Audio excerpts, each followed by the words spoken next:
আসসালামু আলাইকুম ওয়া রাহমাতুল্লাহি ওয়া বারাকাতুহু। ওয়ালাইকুম আসসালাম ওয়া রাহমাতুল্লাহ। আপনারা কেমন আছেন? ভালো আছেন তো সবাই? আমাকে কে কে চেনেন হাত তোলেন তো। নারে তাকবীর, নারে তাকবীর। কে কে চেনেন তারাই শুধু হাত টান টান করেন। নারে তাকবীর। হাত নামান। কারা কারা চেনেন না এবার হাত তোলেন। নারে তাকবীর। হুজুর আপনাকে চিনি না, এই প্রথম দেখলাম। কে কে হাত টান টান করেন? আলহামদুলিল্লাহ, হাত নামান। মোটামুটি না চেনা লোকই বেশি, ঠিক কিনা? তাহলে আলোচনা পুরাতন হবে নাকি নতুন হবে?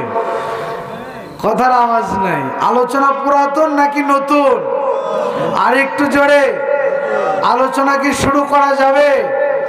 একটা তাকবীরের আওয়াজেই বুঝবো যে আপনারা হাকিমপুরবাসী আজকে ওয়াজ শুনবেন কিনা। রাজি আছেন তো? দেখি নারে তাকবীর, লিল্লাহি তাকবীর। আল কোরআনের আলো ঘরে ঘরে জ্বালানোর সময় শেষ। কোথায় জ্বালাতে হবে?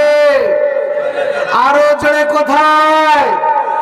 আমি বলবো আল কোরআনের আলো, আপনারা বলবেন সংসদে জ্বালো। বলতে পারবেন? আল কোরআনের আলো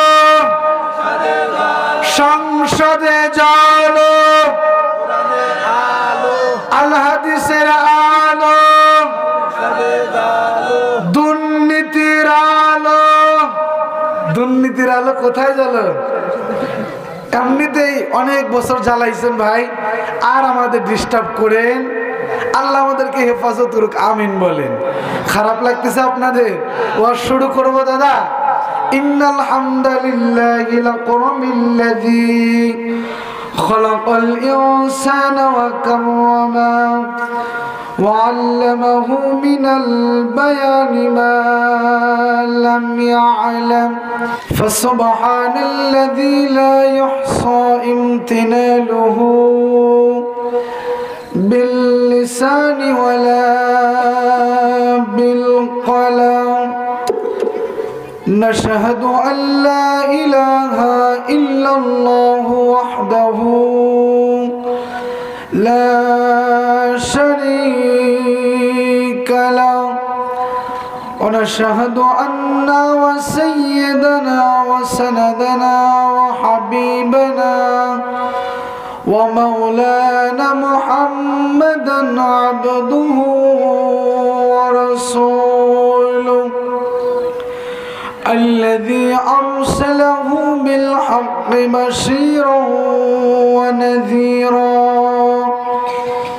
وداعيا إلى الله بإذنه وسراجا وقمرا منيرا. فقد قال الله تعالى في كلامه المجيد وفي الفرقانه الحميد. সকলে মহাব্বতে একসঙ্গে আল্লাহ পাকের দেওয়া জবান খুলে আল্লাহ পাকের এই সোনালী কোরআনের আয়াতে কারিমা আমরা তেলাওয়াত করে নেই। أعوذ بالله من الشيطان الرجيم. بسم الله الرحمن الرحيم. إن الله اشترى من المؤمنين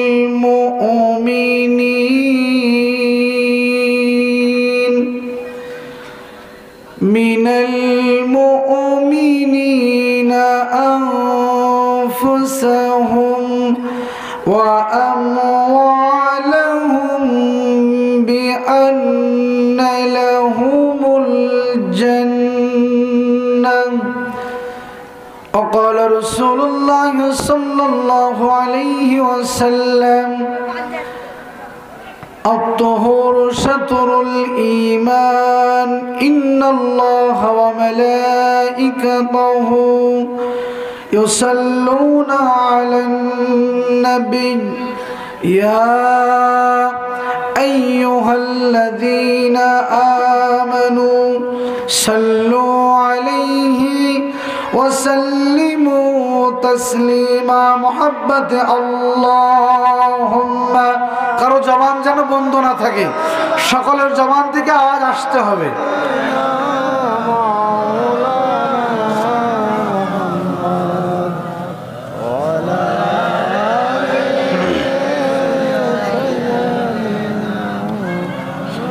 নবীর প্রতি ভালোবাসা, মোহাব্বত হাকিমপুর বাসীর মনে হয় নাই? আছে? আর একটু জোরে আছে? যদি থাকে নবীর মোহাব্বত, তাহলে আওয়াজ কম হবে নাকি বেশি হবে? আওয়াজ বেশি হবে। রাজি আছেন তো আপনারা? একদম মোহাব্বতে দিল উজাড় করে পড়ুন আল্লাহুম্মা।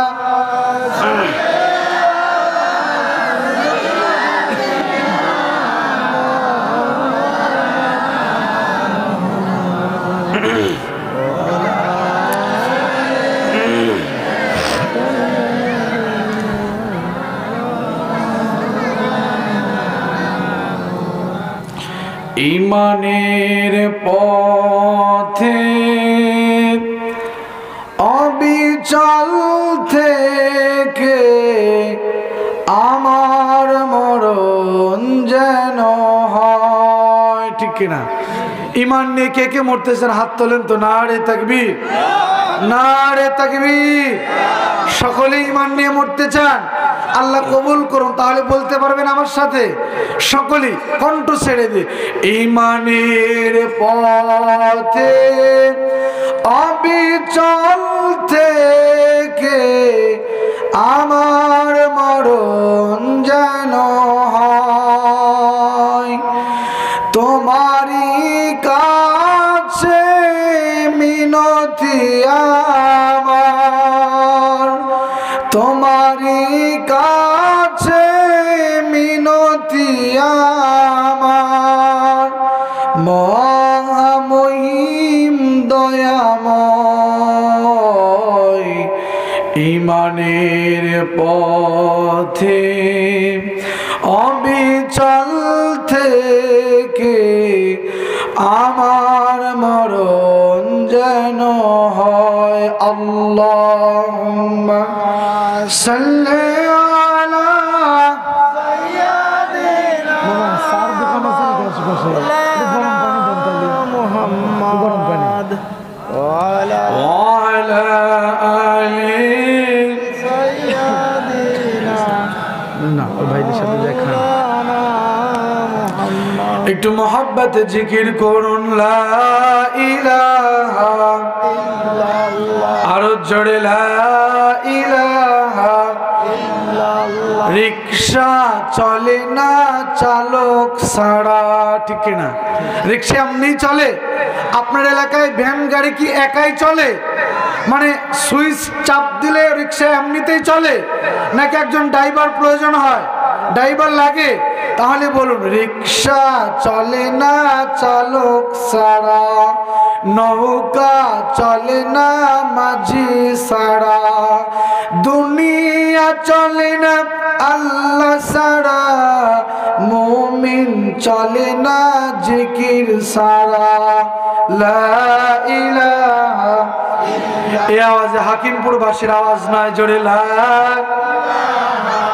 ঝংকার দিয়ে পড়ুন লা ইলাহা ইল্লাল্লাহ। আরো জোরে লা ইলাহা ইল্লাল্লাহ। লা ইলাহা ইল্লাল্লাহ মুহাম্মাদুর রাসূলুল্লাহ সাল্লাল্লাহু আলাইহি ওয়াসাল্লাম। বাংলাদেশের ঐতিহ্যবাহী জেলা পাবনা, সুজানগর উপজেলা হাকিমপুর, পুরাতন জামে মসজিদ সংলগ্ন মেধাবাড়ি মাঠ প্রাঙ্গণ। আজকের এই বাৎসরিক ওয়াজ ও দোয়ার মাহফিলে স্বনামধন্য প্রেসিডেন্ট, স্বনামধন্য সভাপতি জনাব মোহাম্মদ শহীদুর রহমান মেধা, আল্লাহ পাক ওনাকে হায়াতের মধ্যে বরকত দান করেন। সকলেই পড়ুন আমিন। আজকের মাহফিলের প্রধান আকর্ষণ সুদূর কুষ্টিয়া হইতে আগত, আমার পরেই আপনাদের সম্মুখে যিনি আসবেন, কোরআন হাদিসের আলোকে অনেক পর্যাপ্ত পরিমাণ জেনার জ্ঞান, হাজার হাজার আলেমের যিনি উস্তাদ হযরত মাওলানা রবিউল ইসলাম যুক্তিবাদী সাহেব, আল্লাহ হুজুরকে কবুল করুন, সকলেই পড়ুন আমিন। আর একটু জোরে বলুন।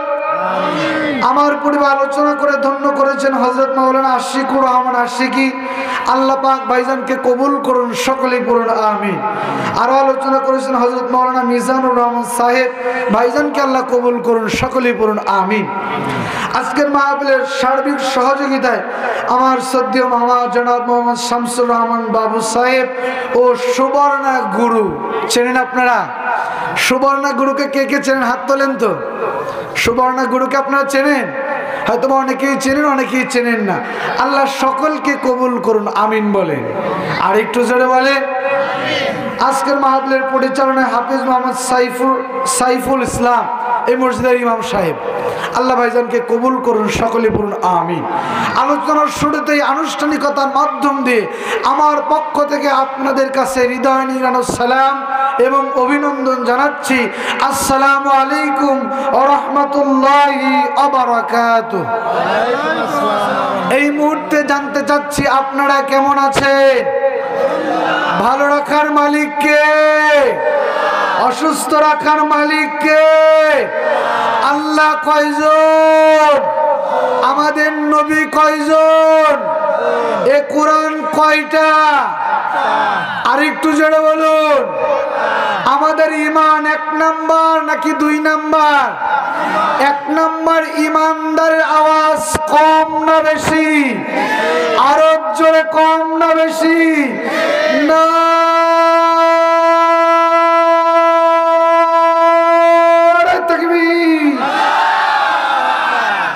আপনারা ভালো আছেন তো? আলোচনা কিছু হবে, শুনবেন তো আপনারা?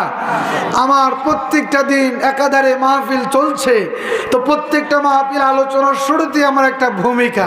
একটা কি ভূমিকা? কয়টা? একটা। সেই ভূমিকা আপনাদের মাঝেও আমি দিয়ে শুরু করব। রাজি আছেন তো আপনারা? এবারে বলুন তো, বাংলাদেশে কয় শ্রেণীর মানুষ বসবাস করে? কয় শ্রেণীর?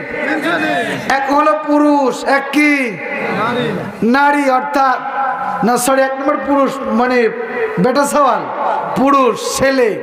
1 নম্বর কারা? ছেলে। 2 নম্বর আমার মা বোনেরা, মায়ের জাত, মহিলা। 3 নম্বর একটা শ্রেণী বসবাস করে সমাজে, বলুন তো তারা কে? আরেকটু জোরে। তৃতীয় লিঙ্গের মানুষ। তো আমার সামনে যারা বসেছেন, কোন মহিলা বা তৃতীয় লিঙ্গের কোন মানুষ সামনে আছেন? হাত তোলেন যে হুজুর আমি তৃতীয় লিঙ্গের বা মহিলা। কেউ নাই? কেউ নাই? আপনারা সকলেই পুরুষ। আমি কিভাবে বুঝবো যে আপনারা পুরুষ? একটা পরীক্ষা করব, এই পরীক্ষা যারা পাশ করবে বুঝবো যে এরা তৃতীয় লিঙ্গ না, এরা মহিলাও না, এরা প্রকৃত পুরুষ। রাজি আছেন তো আপনারা? আমি 1 থেকে 3 পর্যন্ত গণবো। রাস্তাঘাটে, দোকানপাটে, মেলায়, চার স্টিলে, বাসা বাড়িতে যারা আছেন, যারা মহিলাও না, তৃতীয় লিঙ্গের মানুষও না, এরাই সামনের দিকে আগে আসবেন, মাহফিলে আসবেন। যারা তৃতীয় লিঙ্গের মানুষ তারা পিছনেই বসে থাকবেন, যেহেতু মাহফিলের লোক কম। আমি চাচ্ছি একটু আপনার সামনে একটু আপনি একটু জমায়েত হয়ে বসেন, মাহফিলটা সুন্দর হোক। যারা মহিলাও না, হিজড়াও না, তৃতীয় লিঙ্গের মানুষও না, তারা সামনের দিকে আগে আসেন।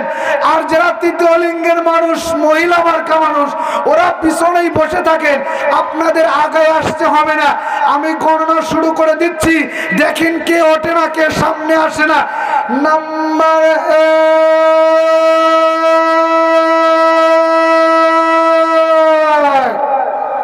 বাকি আছে কত? তো সম্মানিত উপস্থিতি, তাহলে গুনতে চেয়েছি কয় পর্যন্ত? তার গুনলাম কত? বাকি আছে কত? এ 2 আর গোনা যাবে না।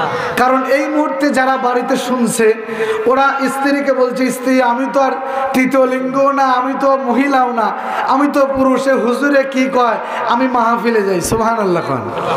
ওনারা মাহফিলে আসতেছে, আমরা গুনে ওনাদেরকে আর ওই কাতারে ফেলাতে চাই। লাস্টে গুনবো, ওনারা আসতে থাকুক, আল্লাহ কবুল করুক, আমিন বলেন। আর একটু জোরে বলুন। এবার আপনারা জমায়েত হয়েছেন, মাহফিলটা সৌন্দর্য হয়েছে না? ভালো লাগছে না আপনাদের? সিরায় ছটাইছিলেন, ভালো লাগতেছিল না, যেহেতু এটা কোরআনের মাহফিল। কিসের মাহফিল? কোরআনের মাহফিল মানে এটা আল্লাহর মাহফিল। কার মাহফিল? আর কোরআনের মাহফিলে যারা আসে, কিতাব হলো আল্লাহর, এরা মেহমান হয়ে যায় আল্লাহর। জোরে বলুন সুবহানাল্লাহ। আল্লাহর যারা মেহমান, এরা কি অসৌন্দর্য থাকতে পারে? সৌন্দর্য হয়ে ভাল লাগছে না? আল্লাহ আমাদেরকে কবুল করুক, আমিন বলেন। আসুন, আলোচনার শুরুতেই মহান রবের দরবারে শুকরিয়ায় মাথা নিচু করে দিচ্ছি যে মহামণি অনেক ভালোবেসে মহাব্বত করে ইহসান করে আমাকে আপনাকে আজকের এই কোরআনের মাহফিলে আসার বসার সুযোগ করে দিয়েছেন। এজন্য কালেমাতুর শুকর আদায় করছি। সকলে জবান ছেড়ে উচ্চ আওয়াজে পড়ছি আলহামদুলিল্লাহ।